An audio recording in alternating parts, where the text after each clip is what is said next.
Delhi blast को लेकर एक बड़ी खबर इस समय मिल रही है। गृह मंत्री अमित शाह उच्च स्तरीय बैठक ले रहे हैं। खुफिया विभाग के अधिकारियों के साथ गृह मंत्रालय में इस समय बैठक चल रही है। तमाम अधिकारी भी इस बैठक में शामिल हैं। दिल्ली ब्लास्ट पर एक उच्च स्तरीय इस समय बैठक। खुफिया तंत्र की नाकामी, यह भी एक बड़ा सवाल लगातार बना हुआ है कि ब्लास्ट हुआ कैसे।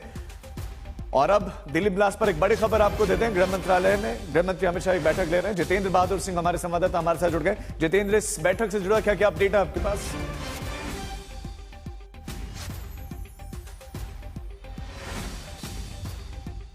बैठक ले रहे हैं जिसमें केंद्रीय गृह सचिव इस बैठक में शामिल हैं। इसके साथ साथ आईबी चीफ और जो दूसरे अधिकारी हैं वो इस बैठक में शामिल हैं। दरअसल इंटरनल सिक्योरिटी और इसके साथ साथ जिस तरीके से इस मॉड्यूल के बारे में पता चल रहा है कि ये पैन इंडिया एक बड़ा अटैक करने का इनका प्लान था, तो उन तमाम चीजों को लेकर के किस तरीके से इस पर आगे कदम बढ़ाना है और जांच एजेंसियां किस स्तर तक पहुंची हैं, इसको लेकर के इस बैठक में समीक्षा किया जा रहा है और वो जानकारी हासिल की जा रही है। वहीं दूसरी तरफ आपको बता दें कि एनआईए की टीमें जो हैं अलग अलग जगहों पर, जब से केस एनआईए को हैंडओवर कर दिया गया है, वो अलग अलग जगहों पर दबिश इस वक्त दे रही हैं। जो जानकारी मिली है कि कुछ ऐसे लोग हैं जिसमें से जो फरार लोग हैं उनको भी पकड़ने की कोशिश एनआईए की टीम के द्वारा किया जा रहा है। और इसके साथ ही जिन सीसीटीवी फुटेज में मूवमेंट उमर नबी की दिखाई पड़ रही है, उन सीसीटीवी फुटेज को जो जांच एजेंसियां हैं जिसमें से Delhi police, Faridabad police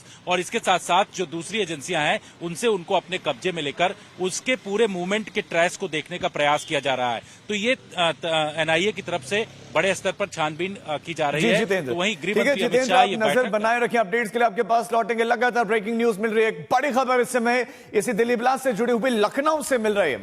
UP के 18 संदिग्ध एजेंसी की निगरानी पर हैं। जांच एजेंसियां बीते 3 से 4 सालों में यूपी की जेलों से छूटे हुए संदिग्ध आतंकियों का call detail, bank transaction, internet और मीडिया पर उनकी गतिविधियों को अब खंगाल रहे हैं।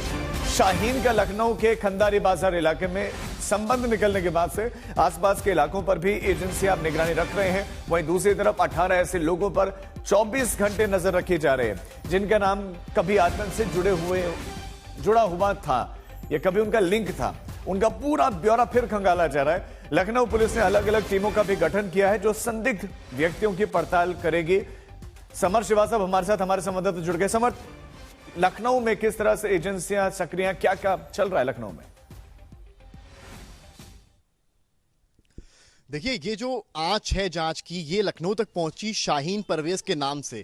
शाहीन जो यहाँ रहती थी, यहाँ काम किया। परवेज जिसने मामले से 6 दिन पहले एक इंटीग्रल यूनिवर्सिटी है वहां से इस्तीफा दिया। उसके बाद से जो धरपकड़ है वो शुरू हो गई है। जो एलआईयू की टीम्स हैं या जो स्पेशल टीम्स लखनऊ पुलिस की हैं वो जांच पड़ताल कर रही हैं उन लोगों की जिनका नाम इस पूरी घटना में सामने आ सकता है। इतना ही नहीं, जो पहले की आतंकी घटनाएं उत्तर प्रदेश में हुई हैं उनसे भी तार जो जुड़े हैं उनको भी खंगाला जा रहा है। लगभग 18 ऐसे संदिग्ध लोग हैं जो इस वक्त पुलिस की और सिक्योरिटी एजेंसीज की कुल मिलाकर रडार पर हैं। आपको याद है कल कानपुर से 9 संदिग्धों को यूपी पुलिस ने उठाया है। इसके अलावा लखनऊ में भी कई ऐसे नाम हैं जो इस वक्त रडार पे हैं।